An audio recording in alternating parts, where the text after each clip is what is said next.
आज हम बात करेंगे येन कैरी ट्रेड संकट के बारे में। आपने नया नाम सुना होगा, येन कैरी ट्रेड।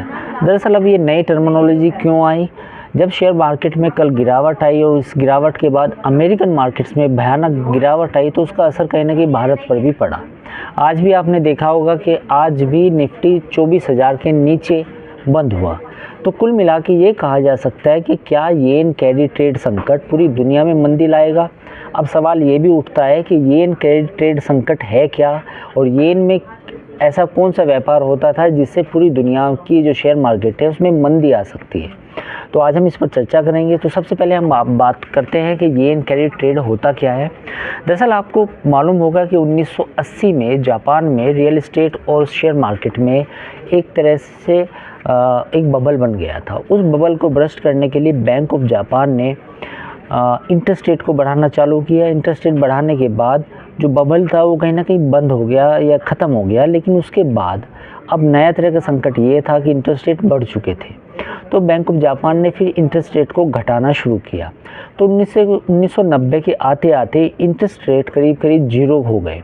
तो जब इतने कम इंटरेस्ट रेट हो गए तो लोगों का जो पैसा बैंक में जमा था तो उस पर उनको कोई रिटर्न नहीं मिल रहा था।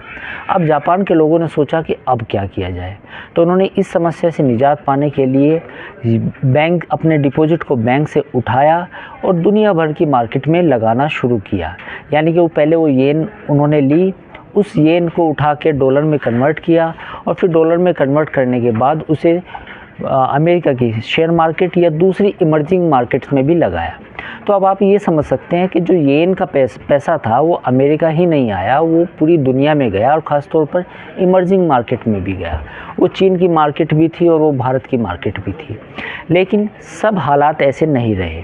इसके लिए एक सबसे बड़ी पॉइंट ये भी था कि जब उन्होंने येन को डॉलर में कन्वर्ट करते थे तो उन्हें ये भी मालूम चला कि येन डॉलर के मुकाबले कमज़ोर ही रहे। तो जैसे जैसे उन्होंने येन को पैसा उठाया और उसको पूरी दुनिया की मार्केट में लगाया, तो उसके बाद अब जैसे ही बैंक ऑफ जापान ने इंटरेस्ट रेट को बढ़ाया तो उसके बाद ये जो पूरी दुनिया में जो पैसा लगा था येन के ज़रिए वो उसको लोगों ने निकालना शुरू किया। तो कुल मिला के येन के नाम पे जो कैरी ट्रेड हो रहा था वो भ्रष्ट हुआ है। वो इसलिए भ्रष्ट हुआ है क्योंकि बैंक ऑफ जापान ने फिर से इंटरेस्ट रेट बढ़ा दिए हैं।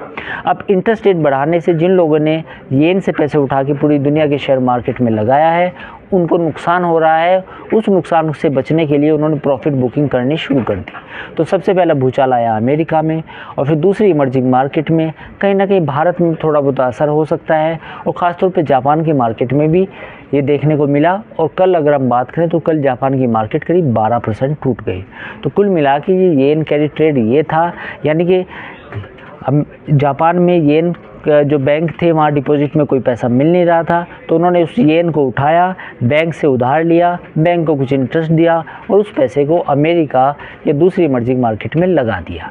तो अब जैसे ही इंटरेस्ट रेट बढ़े तो वो पैसा वापस उन्हें प्रॉफिट बुकिंग करनी है। तो चाहे वो अमेरिकन मार्केट से पैसा आए या भारत से पैसा ले, तो पूरी दुनिया में ये येन कैरी ट्रेड का संकट है। तो आज हमने इस वीडियो के जरिए आपको बताया कि जो येन कैरी ट्रेड का संकट है जिसकी वजह से पूरी दुनिया में एक अलग तरह का माहौल बना है वो क्या है। अगर आपको ये वीडियो पसंद आया हो तो आप हमारे चैनल को लाइक शेयर सब्सक्राइब करना ना भूलें।